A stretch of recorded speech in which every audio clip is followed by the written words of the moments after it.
Welcome to the weekly dose of Emuna for Shabbat Kodesh. Today we're going to talk about the light of Shabbat. Well, one of the ways that we can hold on to the holy light of Shabbat Kodesh is if we clean our internal vessels. How do we do that? So for the Torah observant Jew, this can be achieved by keeping Shabbat at the forefront of her consciousness all week long. To have in mind, what am I going to be doing for Shabbos? To have it in our mindset that Shabbat is on the horizon. For some other people, it could be maybe to just simply review the laws of Shabbat and start familiarizing themselves with all the different nuances of the halachot. So for each person, it's going to be different. But the idea is to keep the idea of Shabbat Kodesh in our minds and in our heart, also when it's not Shabbat. So during the long work week, when the divine forces of revelation are separated, the Shekhinah is in exile, so to speak, disconnected from the male expression of HaKadosh Baruch Hu. And the Shekhinah, what we learn from Chazal is Shekhinah is very lonely, and she just longs and wishes to unite with HaKadosh Baruch Hu. So every Erev Shabbat, what do? We go out and we greet her. Who do we greet? We greet the Shekhinah Kadoshah, the bride. How?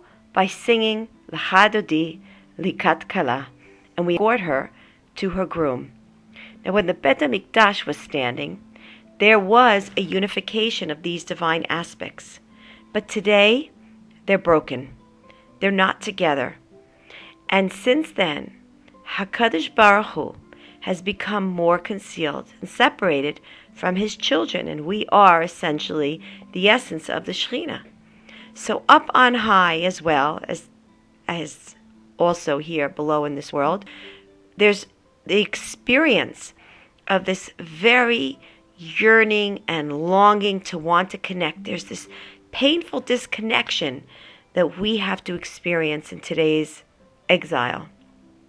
Even so, we have the ability to actively take part in reuniting the groom, HaKadosh Baruch Hu, with the bride, the Shekhinah, every Shabbat.